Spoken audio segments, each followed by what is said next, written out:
En Navidad, mi hijo dijo que el mejor regalo que podía darles era mi ausencia. Entonces, me fui sin ningún argumento. Pagué toda su casa, la vendí tranquilamente y volé solo a Florida. Antes de living al aeropuerto, dejé un sobre en su escritorio. Los destruyó por dentro. Si disfrutas de Revenge Stories, asegúrate de suscribirte a mi nuevo canal Revenge Power para obtener historias más impactantes, emocionales y alucinantes como esta. El enlace está en la descripción. Ve a verlo y apoya el canal. Hola a todos. Bienvenido a Detrás de Papá. Si amas las historias familiares reales que muestran el profundo dolor de la traición y el poder silencioso de las consecuencias, presiona el botón de suscripción ahora mismo y activa las notificaciones. Querrás quedarte hasta el final para ver cómo esta Navidad cambió por completo nuestras vidas. Mi nombre es Jack Thompson. Soy un padre de Michigan de 67 años que pasó más de 40 años construyendo una buena vida para mi único hijo. Después de que mi esposa falleció cuando Ethan tenía solo 12 años, me convertí en madre y padre para él. Trabajé en 2 trabajos durante muchos años, a menudo volvía a casa agotado, solo para que él pudiera tener todo lo que nunca tuve al crecer. Escuela privada, equipo deportivo costoso, matrícula universitaria en una buena universidad y, más tarde, el pago inicial de una hermosa casa grande para él, su esposa Sara y sus 2 hijos. Asistí a todas las fiestas de cumpleaños, a todos los partidos de fútbol y a todas las celebraciones navideñas sin falta. Pensé que teníamos un vínculo fuerte. Pero a medida que Ethan ascendió en su carrera tecnológica y tuvo éxito financiero, comenzó a cambiar. Comenzó a tratarme como si estuviera pasada de moda y fuera vergonzosa. Su esposa Sara alentó esta actitud, a menudo poniendo los ojos en blanco cuando le ofrecí consejos o ayuda. Lentamente me empujaron a un lado, llamando solo cuando necesitaban algo.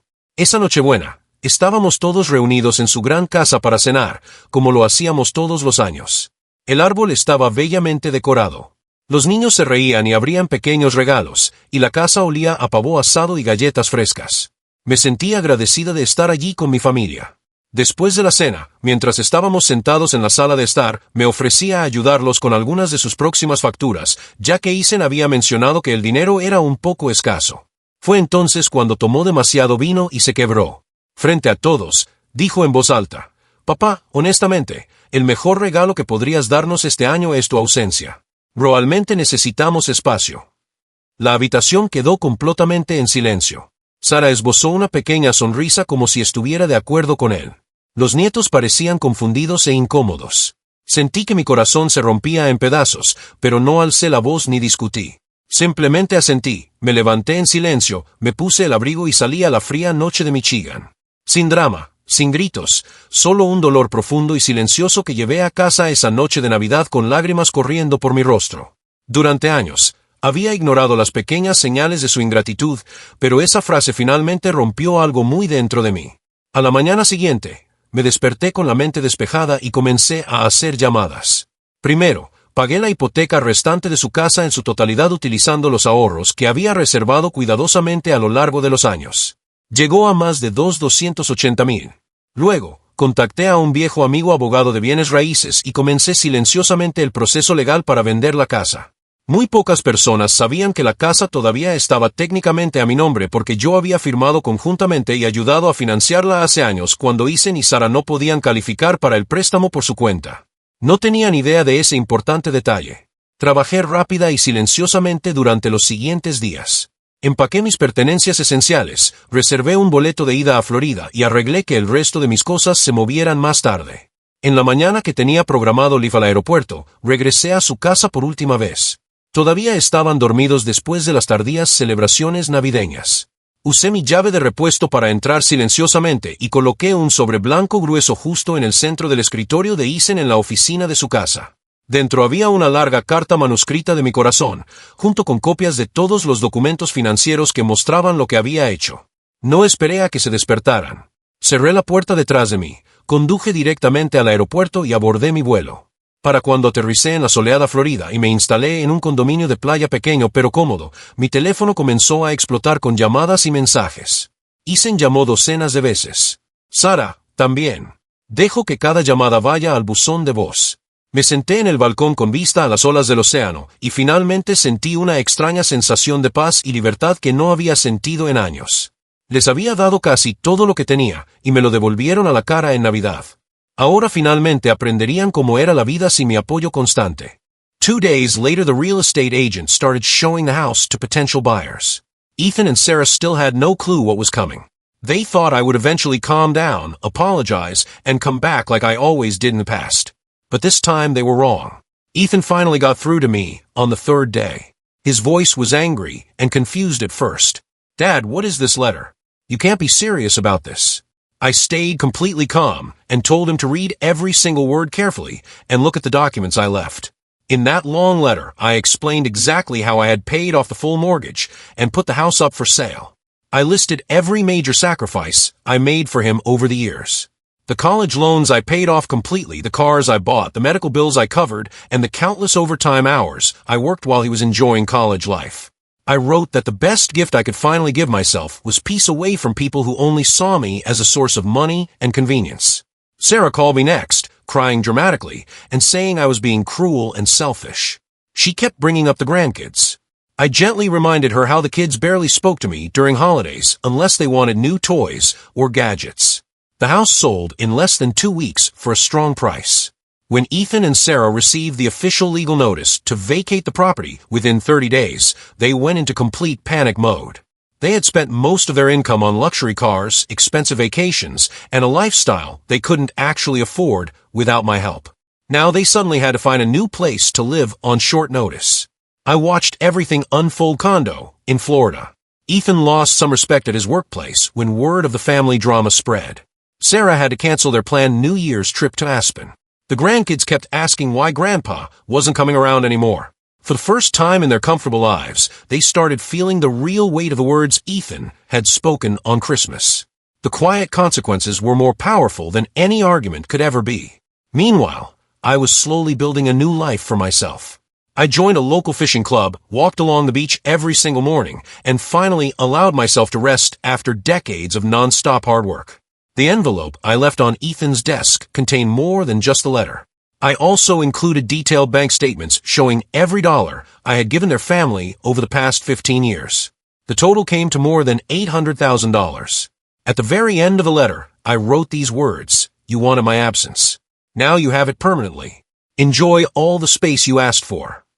Ethan showed up at my old empty house a few days after the sale closed, but I was already long gone in Florida. He called me crying this time, saying he didn't mean what he said, and that it was just the alcohol talking on Christmas. Sarah sent me long emotional messages begging me to reconsider and come back, but the damage had already been done. I told them both that I still love them, but I refused to be disrespected and used any longer. I offered to help them find a modest apartment, but I made it very clear that the days of me solving all their financial problems were over for good. The grandkids started calling me directly on video calls. I spoke to them with warmth and love, but explained that sometimes grown-ups need to learn difficult lessons the hard way. Slowly the truth started sinking in for everyone. Ethan began working longer hours to afford rent. Sarah had to sell some of her expensive designer bags and shoes. Their so-called perfect life without me turned out to be much harder and lonelier than they had ever imagined. In Florida, I was healing. I made new friends in the community, went fishing almost every weekend, and even started dating a kind, gentle woman named Margaret who lived a few blocks from the beach. For the first time in many years, I felt truly free and at peace. Several months passed. Ethan and Sarah moved into a much smaller apartment. They started treating people around them with more respect after losing the comfort and security I had always provided. The grandkids came to visit me in Florida during their spring break, and we had an amazing week together. They told me how much they missed our old family dinners and how quiet the house felt without me. I hugged them tight and said that Grandpa would always be there for them, but things with their parents needed to change first. Ethan eventually flew down to Florida by himself. We sat together on the beach at sunset and had the most honest conversation we had ever shared. He admitted with real tears that he had become arrogant and stopped appreciating everything I had sacrificed for him. He apologized sincerely for his words on Christmas. I forgave him, but I also told him that forgiveness did not mean returning to the old, unhealthy pattern. We agreed on new, healthier boundaries for our relationship. I would stay in their lives, but only on my own terms from now on. Sarah called me a few days later and apologized, too. She said watching me walk away on Christmas and then losing the house had finally opened her eyes to how ungrateful they had been. They both started working seriously on becoming better parents and better children. The family slowly began healing, but it was different now, more respectful, more balanced, and much healthier than before. Today I still live happily in my condo in Florida. I visit Michigan a few times a year, and the grandkids come down to see me often. Ethan and Sarah now treat me with genuine respect and appreciation. They finally understand that love, support, and family are not things you can take for granted forever. That Christmas, when my son told me my absence was the best gift, he had no idea it would become a permanent reality. The envelope I left on his desk destroyed their false sense of security, but in the long run, it saved our family from years of growing resentment and one-sided giving. Being a real dad sometimes means loving your children enough to walk away when they stop valuing you. I smiled quietly that day, paid off their house, sold it, and left for a new life. It was the hardest decision I ever made, but also the best one. If you're a parent watching this right now, and your grown children have been taking you for granted, always remember your own worth. Sometimes the greatest lesson you can teach them is what life feels like without your constant support. If this story touched your heart, drop a comment below and tell me. Have you ever had to walk away from family to protect your peace and dignity? And if you know a dad who needs to hear this powerful message, please share this video with him right now. Thank you for watching Behind Dad. Hold your family close, but never forget your own value. God bless, and I'll see you in the next story.